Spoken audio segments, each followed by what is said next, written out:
What's happening, folks? Back with another reaction, back with some Gyllene Tider. Have I got that right? I heard a pronunciation of Per's original band in the Making of Joyride Roxette documentary, which, for anyone who's here for this and didn't see that yesterday I posted that, a full Roxette documentary watch-along was allowed to get through the YouTube algorithms and is up on my channel. In any case, this has been waiting for a while. Big thank you to Gebus. The material has been sitting there just percolating and basking and waiting.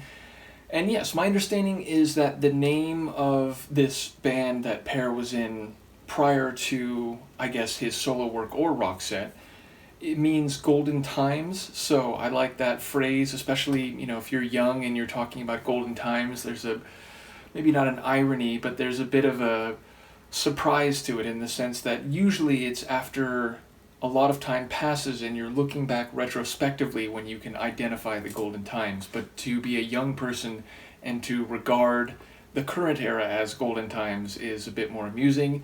In any case, I'm guessing most, if not all, of these songs are going to be in Swedish, so I don't know if I'll be able to glean anything from the lyrics straight away. But of course, I will look forward to what people have to say. And yet, some of the words, like the track title here, Pornagrafi is what it looks like, they do suggest a more or less straightaway translation. So I am curious about the title here. But yes, we're starting with the 1978 self-titled EP, and there are many subfolders in the larger umbrella folder, if you will. So once again, shout out to Gebus, and we shall go through it all. But yes, again, I can't say much in advance because I won't be able to interpret lyrics in the moment, but I would think that based on what seems to be the title here, that there may be some late night characteristic to the meaning. Perhaps there's an irony to it. Maybe it's the idea that, this older generation, they call anything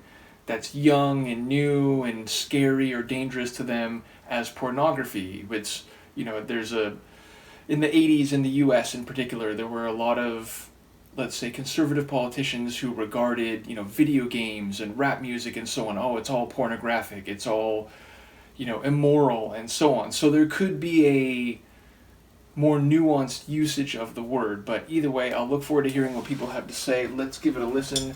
This is Gyllene Tider, and the track is, I believe, Pornagrafi, though I don't know in Swedish if it's pronounced that way.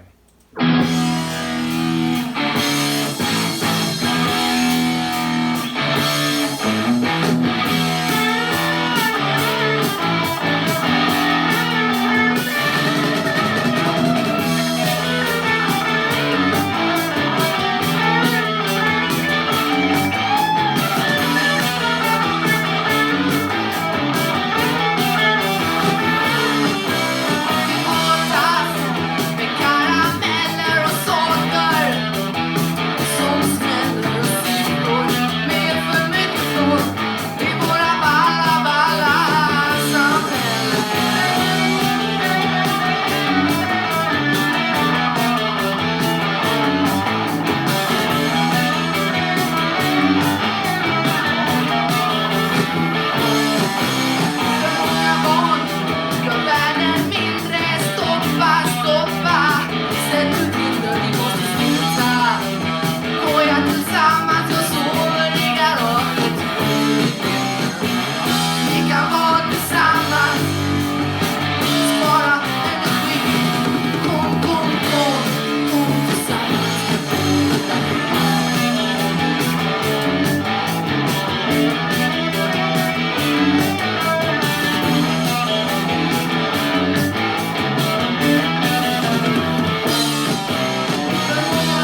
Alright, so one, that's a bit more rocking than I expected. Not that I didn't expect there to be some, growling guitars or anything like that. I expected it to be maybe a bit more like 70s rock compared to Roxette.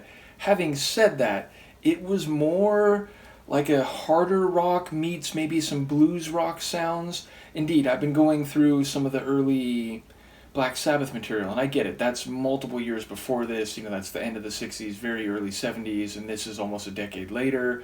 And maybe it's not quite that wicked or hard, but it's definitely more classic rock style than I was expecting. There's a bit of like Roxy music sound in there. There's a bit of, I don't know, the Doors. There wasn't like keyboard enough to sound like the Doors to me, but it has more of a throwback, harder rock style than I expected. So that was very enjoyable. Again, it's in Swedish, so I don't really know what's going on with the lyrics, but I was amused by the vocals. They almost sound like the vocalist was affecting a voice, like, sort of singing in the voice of a character or something like that. So, yeah, of course, I'll look forward to anything that people can say about the lyrics and the themes at play. But yes, the drums definitely standing out, those big rolls and fills and flourishes at the end of the measures and right at the end of the track overall.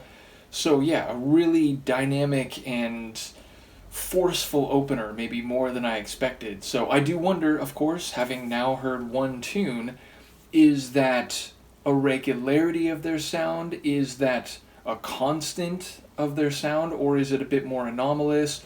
Do they have a wide enough range that it's one of several flavors that I'll hear a fair amount of? So obviously I'll find that out as I go forward. But yes, very excited to finally be starting some material from Per outside of Roxette. And I think I do, like, was it one or two? Maybe it was just one, but PG Roxette. And indeed, there's Per solo material in this larger folder, so I'm looking forward to it all. Thank you again to Gebus. Do let me know what you think, and I will see you next time. Peace.